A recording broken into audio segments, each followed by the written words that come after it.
గారు మనకు లైవ్ లో అందుబాటులో ఉంటారు. మరో సీనియర్ జర్నలిస్ట్ కృష్ణాంజనేయులు గారు మనకు జూమ్ లో లైవ్ లో అందుబాటులో ఉంటారు. బీఆర్ఎస్ పార్టీ సీనియర్ నాయకులు అధికార ప్రతినిధి కర్నె అరవింద్ గారు స్టూడియోలో అందుబాటులో ఉంటారు. కాల్వ సుజాత గారు సీనియర్ కాంగ్రెస్ పార్టీ నాయకులు, అదేవిధంగా తెలంగాణ రాష్ట్ర వైశ్య ఫెడరేషన్ చైర్పర్సన్ గారు మనకు లైవ్ లో అందుబాటులో ఉంటారు. మొదటగా కృష్ణాంజనేయులు గారు మీతో ప్రారంభిద్దాం. మొయినాబాద్ డ్రగ్స్ కేసు అనేటటువంటిది సంచలనాత్మకంగా మారింది. ఇందులో రెండు రాష్ట్రాలకు చెందినటువంటి కీలక నాయకులు అక్యూజుల్ గా ఉండడం అనేటటువంటిది కేసులో కోసమెరుపుగా చూసుకోవచ్చు. ఎట్లా స్పందిస్తారు ఈ అంశంపై? శ్రీశైలం గారు నమస్తే. ప్యానల్ మెంబర్స్ అందరికి కూడా నమస్కారం. మొయినాబాద్ డ్రగ్స్ కు సంబంధించినటువంటి ఈ కేసులో రాజకీయ పార్టీలకు సంబంధించినటువంటి నాయకులు, అంతేవిధంగా ప్రజాప్రతినిధులు, ఇది ఖచ్చితంగా రాజకీయ పరమైనటువంటి అంశంగా రెండు రాష్ట్రాల్లో కీలకమైనటువంటి చర్చకు దారి తీసేదానికి అవకాశం ఉంది. దాంట్లో ఎటువంటి సందేహం లేదు. అయితే ఇది పోలీసులు యాదృచ్ఛికంగా ఈగల్ టీం జరిపినటువంటి దాడి కింద దీన్ని చూడటానికి వీల్లేదు. పోలీసులకి ఒక సమాచారం అనేటువంటిది ఇంటెలిజెన్స్ ద్వారా వస్తుంది, ఇన్ఫార్మర్స్ వ్యవస్థ ద్వారా వస్తుంది. ఈ విధంగా ఏదైతే ఫామ్ హౌస్ల్లో జరిగేటువంటి కార్యకలాపాలు ఈ నేపథ్యంలో సమాచారం ఉన్నంత మాత్రాన పోలీసులు వెళ్ళి ఏకాఏకిన దాడి చేసేటువంటి పరిస్థితులు ఉండవు. ఖచ్చితంగా పొలిటికల్ బాసులకు సంబంధించినటువంటి వాళ్ళ ఆమోదము, అదేవిధంగా వాళ్ళ ఆదేశాల మేరకే ఈ దాడులు జరిగేదానికి అవకాశం ఉంది.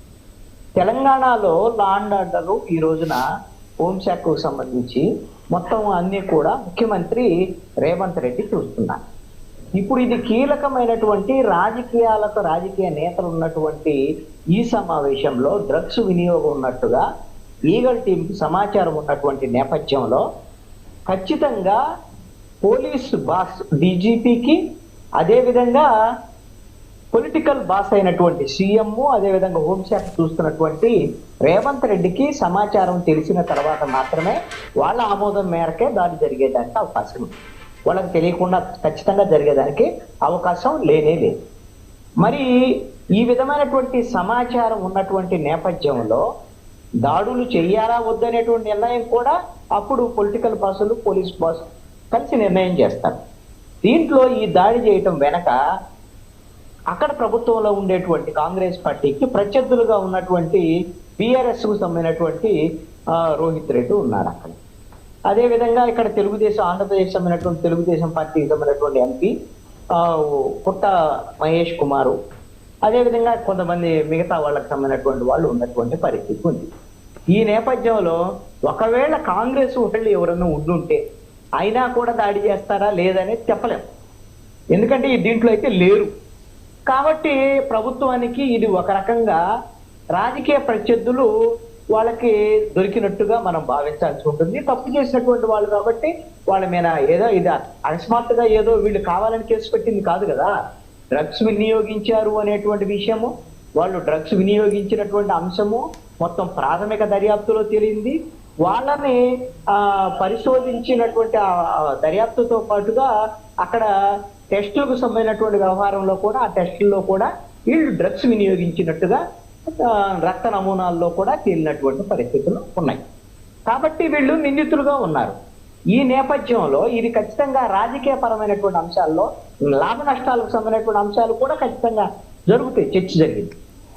రాజకీయ ప్రత్యర్థులుగా ఉన్నటువంటి బీఆర్ఎస్ ఈ రోజున డ్రగ్స్ సంబంధించినటువంటి విషయంలో ఈ విధంగా డ్రగ్స్ వినియోగిస్తూ మాజీ ఎమ్మెల్యే రోహిత్ రెడ్డి దొరకటం అనేటువంటి అంశము ఇది ఖచ్చితంగా బీఆర్ఎస్ కి రాజకీయంగా కోలుకోలేని దెబ్బ.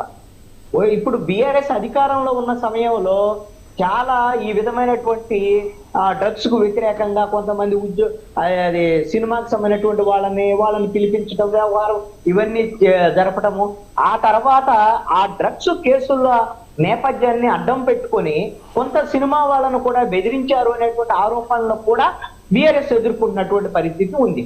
ఈ నేపథ్యంలో బీఆర్ఎస్ సంబంధించినటువంటి కీలక నేతల వాళ్ళు డ్రగ్స్ వినియోగిస్తున్నారు, అలాంటి వాళ్ళతో సంబంధాలు కలిగి ఉన్నారనేటువంటి ఆరోపణలు కూడా ఉన్నాయి. అది కేవలం బీఆర్ఎస్ కే పరిమితమైందని నేను అనను.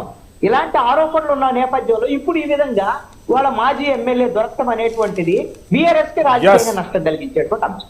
కృష్ణాంజనేయులు ఇది గారు. ఇక తెలుగుదేశం పార్టీకి సంబంధించినటువంటి విషయంలో తెలుగుదేశం పార్టీ ఆంధ్రప్రదేశ్ కి సంబంధించినటువంటి పార్టీ ఇది ఎలాగో కాంగ్రెస్ అక్కడ అధికారంలో ఉంది కాబట్టి తెలుగుదేశంతో ఒకవేళ చంద్రబాబు నాయుడుతో వ్యక్తిగతంగా రేవంత్ రెడ్డికి సంబంధాలు ఉంటే ఉండొచ్చేమో, కానీ రాజకీయ పరమైనటువంటి విషయాల్లో కాంగ్రెస్ తెలుగుదేశానికి అంత పెద్ద సంబంధాల విషయంలో ఆంధ్రప్రదేశ్ లో కానీ తెలంగాణలో కానీ అది కాదు మంచి ఫ్రెండ్లీ రిలేషన్స్ అని చెప్పలేదు.